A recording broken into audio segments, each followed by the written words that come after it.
What's going on, everyone? Mike Kadlick here, Tayler Kyles there, wrapping up day 2 of the 2024 NFL Draft here on CLNS Media's Draft Central and on Patriots Press Pass.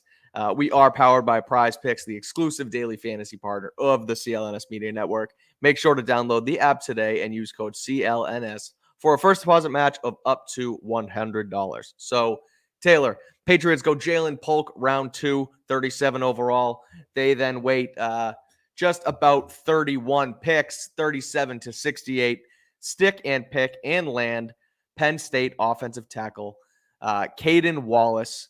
Caedan Wallace, a right tackle prospect throughout the sort of pre-draft stuff. 6'5", 341, started 40 games over 5 years with Penn State, all at right tackle. So if you are just tuning in to Draft Central and you didn't watch our live show, you didn't see me and Tayler Kyles react to the fact that, or react to this pick and see that we were a little disappointed. We were a little confused.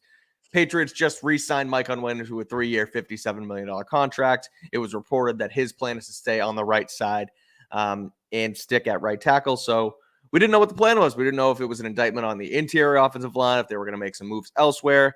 Chukwuma Okorafor looks to be, at least right now, the shoe-in, fill-in at left tackle, but he's only on a 1-year deal. So to clear that up before we get your reaction, Taylor, we then spoke to de facto general manager Elliot Wolf, who told us that they basically see Wallace as a left tackle. They feel like he can, make that transition okay. They trust his athleticism. They trust his smarts.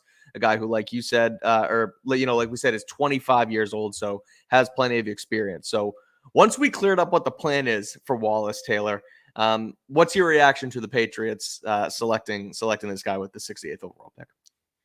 He continues a trend that we saw with Jalen Polk of versatility.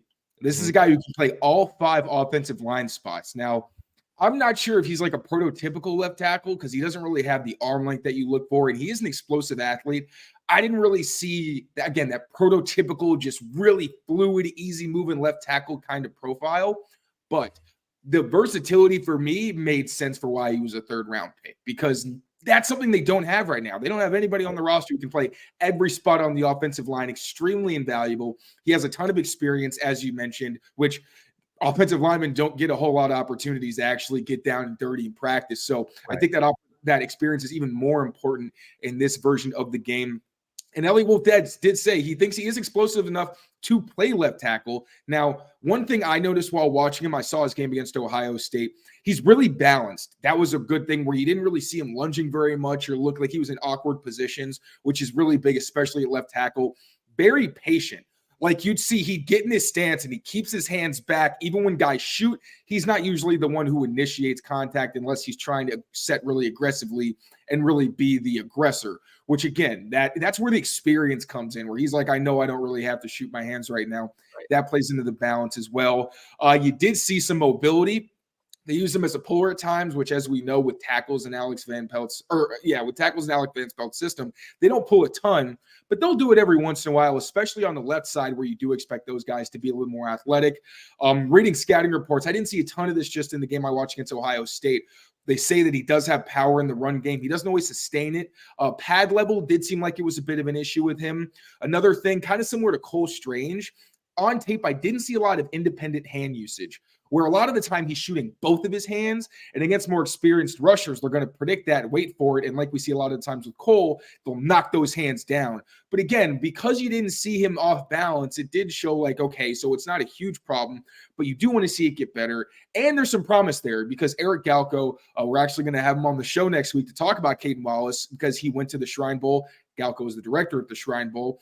You saw there was a clip where he shot one hand just to kind of bait the defender and then went into attack mode. So that's the kind of thing you want to see. People, according to reports, he made a huge jump as a senior, where when you're a 24-year-old prospect, the fear is that you're not really going to be able to develop. You kind of already reached your ceiling. You're more floor. If he made a big jump last season, that shows that, okay, he can continue to grow with Scott Peters, Brian Callahan disciple, one of the best offensive line coaches in history, a guy who literally has a side hustle dedicated to teaching offensive lineman technique and who has experience playing the position himself. and you got a Kugler on the staff as well, who has experience both playing and coaching, really came highly regarded when he was signed by the Patriots. So again, initially it was confusing and I didn't know how to feel about it, but this is a guy who has a lot of traits. Reading scouting reports, there's not a lot of negatives about him. It really seems more like, his pad level needs to improve. He's got to get better using his independent hands. And it's really just technique based. But, and then I talked about the versatility, but also character, where it carries over with Jalen Polk, where we talked to him. Seems like a really chill guy. And Elliot Wolf was like, yeah, he's a laid back guy who comes from a great family. But when he gets on that field, he flips a switch, which you love in your offensive lineman. And in this rebuild, character is huge. That's why we talked about A.D. Mitchell, where if there were questions, and I will say that he was drafted by the Colts and Chris Ballard pushed very hard against those. He was kind of pissed that was going around. But, there were things like that where we're saying, okay, it is a question mark if those are legitimate concerns, but they're getting guys who they think are high character guys. Clearly, they have experience and they're battle tested. So I'm really coming around to it. And I'm excited to see him on the field and see how he kind of develops over the summer and then through the preseason. Yeah, you mentioned the analyst quotes and sort of thoughts and scouting reports on it. Notable from Louis Riddick of ESPN on Caedan Williams, or Caedan Wallace rather, saying, "quote This is my guy. I like a whole lot of things about this player. I'm gonna struggle to say anything bad about him. I thought his tape was as good. His much more heralded was as good as his much more heralded left tackle in Olu Fashanu. This guy is another solid pick." So coming from Riddick, who has worked in NFL front offices before, has been a general manager candidate before, it says a lot about this guy and sort of what he can bring to the table to be compared to a guy like Olu Fashanu, who was a first round pick. You mentioned Blake Fisher, Joe Alt, that sort of thing, where playing the bookend to the dominant guy. It's even Roger Rosengarten and Troy Fatanu, right? Like they're, when you play opposite these guys, yeah, they're great, but the guy on the other end could be just as good. So, and Ellie Wolf did mention the only reason that Wallace did play on the right side was because Olu was on the left side. Now, again, we'll see how everything works out in camp and how much of I don't think he's lying or anything. Like, they clearly took the guy. If they think he could play left tackle, there must have been traits. They know a lot more than us. But yeah, I thought that was interesting that he did note that. And again, the clarification. Yeah. A nice weight off my chest, because I was like, what the hell are they doing drafting either a guard or a right tackle when you need left tackle? But they addressed their three positions in need. That's what everybody was hoping they were going to do. Didn't do it with players that everybody expected, but I feel like this is one where the more we look on it, and again, if they continue to show us on the field that they were worth these picks and that they can be quick contributors, and even in Wallace's scouting reports, people were saying he's going to be pretty much an instant contributor, which probably means he can rotate in, he can be an extra lineman and things like that, with the prospect of becoming a starter down the road. So again, I think these are going to age pretty well. Yeah, so now that we clarified it, he's likely going to play left tackle. Taylor, grade the pick. Way too early grade for the Patriots selecting Caedan Wallace at pick number 68. I initially gave it a B-. Okay. And then I watched him and I was like, honestly, I can't explain why I would put the minus there. I'm just going to give it a B. I'm not blown away by the pick necessarily. And I don't pretend to be an offensive line expert. There could be things in this game that I'm not picking up on that really push him over the edge. But for me, I do think, even Lewis said, I think it is a really solid pick. And that's what I think a B warrants, where there's not any glaring flaws in his game necessarily. And again, it's tough because we didn't see him on the left side and against that type of competition. But against Ohio State, like Eric Galko and Brandon Thorne, two people I respect very highly, both said that his Ohio State tape was good, and that was a good front. I watched it. Again, there were the moments where there were times where I didn't necessarily love the lack of length. That's one thing. I've read that he does use his length well, but there were times where I felt like it stood out that other guys were making significant contact first.